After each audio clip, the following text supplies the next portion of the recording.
Yes, good afternoon. This week I saw this fascinating show on genomics. And in this show, they said that we as humans are 99.9% absolutely identical, generically. And my question to you is, if we're born 99.9% identical, and we come out of the womb, and I've never seen a baby that wasn't all love. I mean, they're all love. How do we get so different? How do we get this separateness? Where does all this come from? Well, the most important thing for you to realize is that while you are flesh, blood, and bone, and that is the genetics that they are talking about, right, you are much more energy or spirit than you are any of that. That's true. I understand So that. you come forth with a variety of intentions, and it is that difference in intentions that makes for the balance. But why do we lose the love? Why does this love go away? We can answer that easily for you, and we think you will hear it easily. Okay. Everyone wants to feel good. It is built into you. Mm-hmm. And when you are looking into the environment around you and you see things that cause you to feel good, you say, we want more of those. I would support that. I would vote for that. I would put my money behind that. Mm-hmm. But when you see things that when you look at them make you feel bad, you say, we don't want any of that. And then you begin to, without even recognizing that you're doing it, conclude that if that thing that feels bad would be more like that thing that feels good, then I could feel better more of the time. And then you begin to believe that things that are outside your control need to line up for you so that you can feel good. And now you are powerless because you don't understand the different intent and you can't make them vibrate the way you need them to. And then you begin developing this, what we would call very conditional love. I feel good, I feel love, I feel connection, as long as these conditions line up the way I need them to. But since they don't, now I need to push against the things that are wrong. In other words, if I could just get rid of this, then the world would be better. If I didn't have that in my world, then I would feel so much better. And so as you push against that, what do? You activate it and hold it in your vibration. I see. So it is the misunderstanding about the difference between attraction and assertion.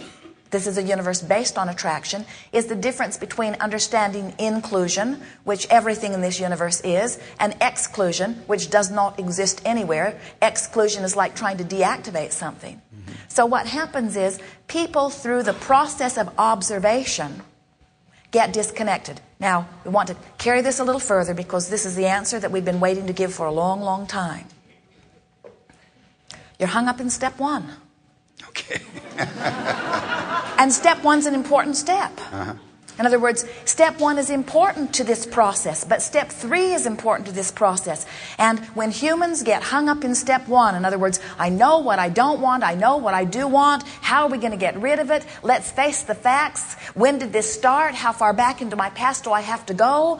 Why do I feel this way? Why don't I feel better? Well, it happened when I was 2. Well, it was something that my mother did. Well, if my mother had been differently, if the government would do something differently, I could feel better. You get a sense of it? In other words, it's all about not trusting or not knowing who you really are because you got sideways of that feeling. And all of that is about not being willing to feel your own emotion and trust that what your emotion is telling you is worth listening to.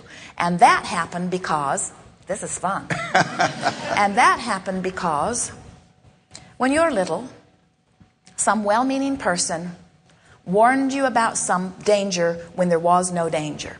So you heard it with your ears, and you believed them because they were big, but your guidance system wasn't giving you any of it, and you trusted them instead of your own guidance. You got separated from your own feeling. You lost the sensation of understanding what your guidance system was telling you in order to relate it to what they were telling you in the moment. Mm-hmm. It's like a well-meaning parent. Jerry and Esther saw it in a campground one day. These parents, well-meaning, really nice people, were tired of chasing their little kids around. And so Esther overheard them telling them about the monsters that lived in the bushes. Yeah.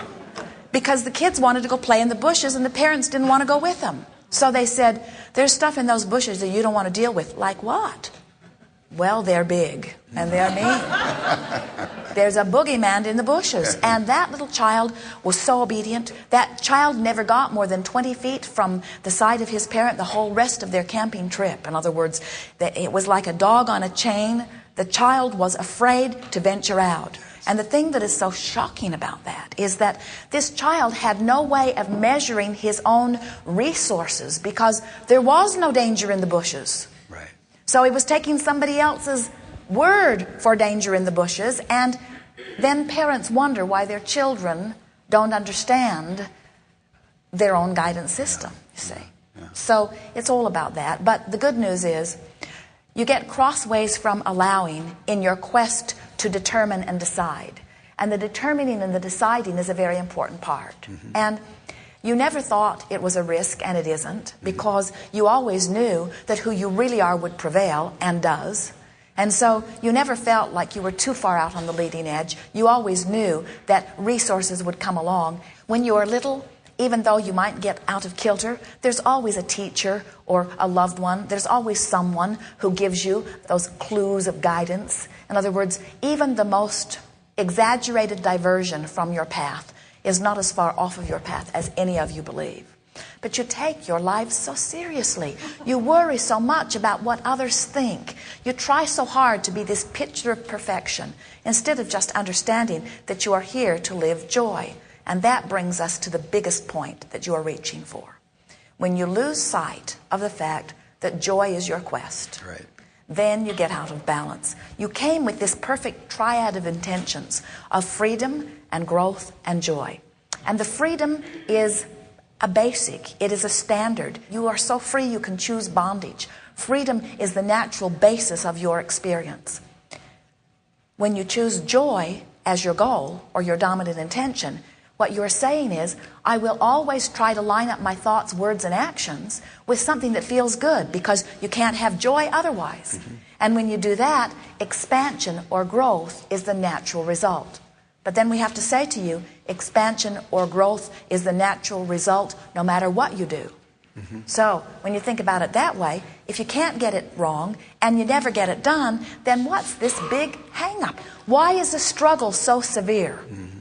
When you think about how perfect you are, and how worthy you are, and how listened to you are, and how particular you are, how specifically individual you are, and how blessed you are, and how worthy you are, and how the universe is responding to you so powerfully, there's just that one little missing piece that we talk about day after day after day after day, of just relaxing into the trust and knowing and allowing and believing that you are in the perfect place. So we say, so let's do a rampage of appreciation. And people will say, for what? So that I can get what I want? And we say, no, just so you can be joyful in the moment. And they say, yes, but for what? We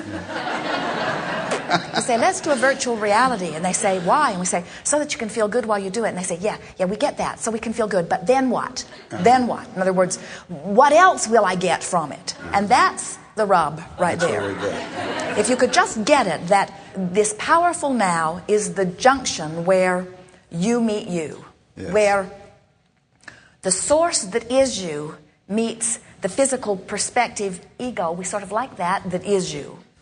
And as these two parts of you converge, and you are aware of the way you feel so that you are working in your consciousness to allow the harmonious convergence. Pretty good, eh? Then every moment of your experience is the powerful now that is really you.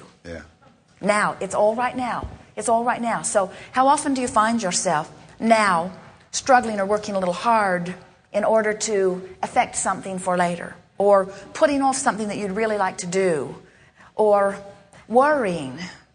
And when you realize that it's all now, life is now, life is now, life is now. It's now, it's now, it's now, it's now, it's now. Life is now. I'm using it now. It's sort of like you have this quantity of oxygen that you are assigned. Of course, that's not true. But in order to get more, you have to breathe what you've got. And you say, well, what if there isn't more? I'm going to do all mine today.